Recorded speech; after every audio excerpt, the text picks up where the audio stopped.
आपके माँ बाप बहुत मुश्किल से आपको यहाँ तक लेके आए, इस बात को आप समझो।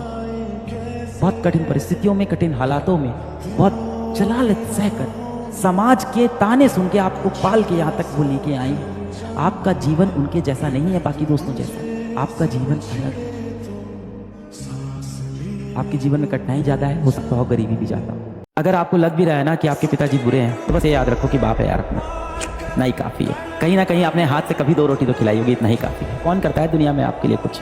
आपको कंप्लेन रहती है मेरे पापा ने मेरे ये क्यों नहीं किया, मेरे पापा ने मेरे लिए ये क्यों नहीं किया। तो तुमने देखा था पापा कैसे बाहर जाके काम कर रहे। डोंट ब्लेम देम कि उन्होंने ये नहीं किया हमारे लिए, बी थैंकफुल कि उन्होंने हमारे लिए इतना किया। पर आप अब समझदार हो चुके हैं। अब बचपन की तरह आप माँ के पास जाके रोते नहीं, अपना दर्द छुपा। दुनिया की असलियत मैं रोज देख रहा हूँ। जिस लड़की से मैंने सबसे ज्यादा प्रेम किया वो छोड़ के जा चुकी है। करियर का कंपटीशन का मुझे कुछ समझ में नहीं आ रहा है। और ये सब सोचने के बाद आप बाप से पता है क्या बोलते हैं? हाँ पापा, सब ठीक है। बड़ी खूबसूरती से सच छुपाने लगे हैं हम, हाल कोई पूछे तो सब ठीक बताने लगे हैं हम। कहीं पे जाके मिल जाएगा। बाप जो होता है ना, तो बिना आवाज के, बिना हाथों के रोता है जी। जो दिन रात आपके पीछे भागता रहा, गर्मी क्या, ठंडी क्या, धूप क्या, छाया क्या, जिसके जीवन भर की कमाई आप हो, उस बाप से मत पूछना कि तुमने कमाया। जी जान लगा देना है। पढ़ने में मन न लगे तो एक दिन याद करना है कि माँ बाप हमको उंगलियां पकड़ के स्कूल ले गए थे। कर्ज चुकाना है कि पिता का वही कांपते हुए हाथ को पकड़ के लाना है, अपनी ऑफिस पे अपने अधिकारी के कुर्सी पे बैठा देना है। वो एक ऐसा अधिकारी होता है जिसके आगे उसका नेम प्लेट नहीं होता है, उसके बेटे का नेम प्लेट लिखा रहता है, लेकिन वो बिना नेम प्लेट का अधिकारी होता है। अपने माता पिता को उस लेवल तक ले जाना है। कम से कम बेटा इस लायक आप बन जाओ कि जब अपने पिताजी को आप शॉपिंग कराने ले जाओ तो आपको प्राइस टैग ना देखना पड़े। हो सकता हो आपके पिताजी ने आपको बस से ट्रैवल कराया हो, ट्रेन से ट्रैवल कराया हो। आप ये इंश्योर करिएगा जिस दिन वो बुढ़े हो ना, आप उनको एरोप्लेन में जरूर ट्रैवल कराओ। लोग आएंगे, लोग जाएंगे, बेटा दिल टूटेगा, दिल जुड़ेगा, पर अपने सपनों से, अपनी मेहनत से कॉम्प्रोमाइज नहीं करना है। इस बात की कसम खा लो आप। जब आप कोई बहुत बड़ा सपना देखते हो ना, तो एक मोमेंट पे आके हर कोई आपका साथ छोड़ देगा। कान बंद कर लो, लोगों की बातें नहीं सुनना है। और सपना तो मैं हमेशा कहता हूं कि अपने सपने आप हमेशा अपनी औकात से बड़े देखें। एक दिन आपकी औकात आपके सपनों से भी बड़ी हो जाएगी। मैं बच्चों से बहुत बार बोलता हूं, बेटा जिस दिन आपको पढ़ाई डिफिकल्ट लगे ना, कि पढ़ना बहुत डिफिकल्ट है, एक दिन जाइए अपने पिताजी के ऑफिस में, 8 घंटे देख के आइए वो कैसे काम करते हैं, कैसे उनका बॉस उनको कभी भी इंसल्ट करके चला जाता है किसी भी लोग के सामने। डोंट ब्लेम देम कि उन्होंने ये नहीं किया हमारे लिए, बी थैंकफुल कि उन्होंने हमारे लिए इतना किया। जिस दिन पापा ने बोला अलग यार, सीना चौड़ा कर दिया, हाय हाय, then I got the real feeling कि यार कुछ किया है जिंदगी में।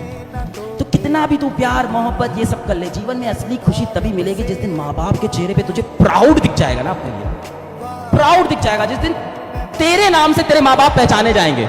ओए होए होए, मेरी मम्मी इलाहाबाद आई थी, संगम गई हुई थी। कुछ लोग आए और बोलते हैं कि आप अलग सर की मम्मी हो।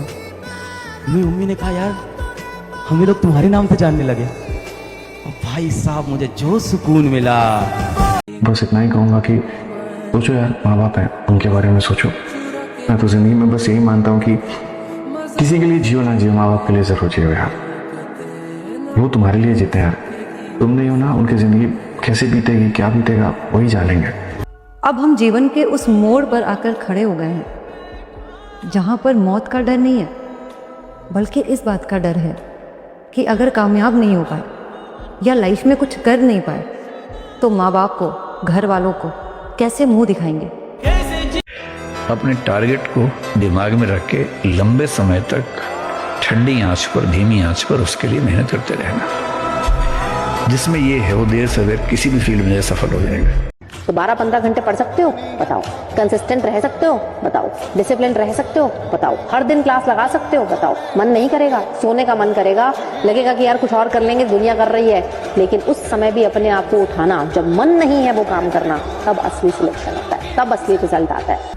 कौन कहता है कि हम बच्चे अपने माँ बाप के लिए कुछ नहीं करते, कोई सेक्रीफाइस नहीं करते। अरे हम वो बदनसीब बच्चे हैं जो अपने ही माँ बाप के मुंह से अपने ही लिए एक शब्द तारीफ का सुनने के लिए तरसते हैं। हम इतनी मेहनत करते हैं, दिन रात लगे रहते हैं ताकि हम ये सुन पाए कि हमारा बच्चा भी काबिल है, हमारे माँ बाप भी हम पे भरोसा करते हैं। अरे हम जीते भी इसलिए हैं ताकि हम जल्दी से कामयाब हो पाए और जो हमारे माँ बाप ने हमें पैदा करके हमारे ऊपर एक एहसान कर दिया, उसका थोड़ा सा कर्ज चुका सके। यहाँ माँ बाप को तो सब समझते हैं, लेकिन बच्चे का दर्द कोई नहीं समझता। मन नहीं है तो भी क्लास लगानी है, मन नहीं है तो भी रिवाइज करना है, मन नहीं है तो भी प्रैक्टिस करनी है, मन नहीं है तो भी टेस्ट देना है, मन नहीं है तो भी रिवाइज करना है, बैकलॉग के लिए 2 घंटे देने ही देने हैं, हर रोज कोई ओल्ड चैप्टर की रिवीजन करनी ही करनी है, संडे को आपको टेस्ट लिखना ही लिखना है। ये होता है डिसिप्लिन। जब मन ना हो तब आप वो चीज करें। तुम कर सकते हो, तुम्ही से बोल रहा हूँ, तुम कर सकते हो। तुमने बचपन में किया है यार, कितनी बार बचपन में तुम सफल हुए हो। कभी क्लास में फर्स्ट आए हो, तो कभी किसी म्यूजिक कंपटीशन फर्स्ट आए हो, कभी फुटबॉल में तुमने गोल मारा है, कभी क्रिकेट में बहुत मचाया है, कभी किसी डिबेट कंपटीशन में बहुत बढ़िया बोला है, कभी तुम चुटकुले बहुत अच्छा बोलते थे। तुमने किया है जीवन में। किसी का कोई हक नहीं है कि कोई आके तुम्हें बोल दे कि तू फेलियर है क्योंकि तेरा एक टेस्ट में नंबर कम आया है। नहीं, तूने मचाया है, अपने ऊपर कॉन्फिडेंस साथ दे सकता है, कोई आपको कामयाब कर सकता है तो केवल एक व्यक्ति है, वो आप खुद है। अपने आप से कहिएगा तू ही है वो व्यक्ति जो अपने आप को आगे ले जा सकता है। कभी अपने आप से भी पूछ के देखिएगा कि कितना नायाब बनाया है ऊपर वाले ने। आपने इसे किधर की ओर मोड़ दिया, आप क्यों इसे गलत डायरेक्शन में मोड़ दिए। टाइम टेबल बनाता है बच्चा पढ़ने के लिए, इससे बड़ा शर्म की बात क्या हो सकती है। अगर मछली टाइम टेबल बनाएगी कि तैरना कब है तो तुम हंसोगी कि नहीं। मेहनत का मतलब ये नहीं है कि हम पढ़ रहे हैं, मेहनत का मतलब है कि उतना पढ़ रहे हैं जितना तुमने आज तक सोचा नहीं था। सूरज जैसा बनना है तो सूरज जितना जलना पड़ता है। तो जब तक तुम्हें लगे, रात में लगे कि यार आज तो बहुत ज्यादा पढ़ाई कर रही, थक गए, तब तक वो तुम्हारा दिन सक्सेसफुल नहीं होगा। तो सूरज जैसा बनना है तो सूरज जितना जलना होगा। या तो पूरी तरह से जान लगा दो या फिर जाने दो। बीच में रहने का कोई फायदा नहीं है। आपका टाइम भी जाएगा, एनर्जी भी जाएगी, रिग्रेट रहेगा। सबसे बड़ी बात ना रिग्रेट रहेगा। रिग्रेट जानते हो, काश मैं अपना बेस्ट दे पाता।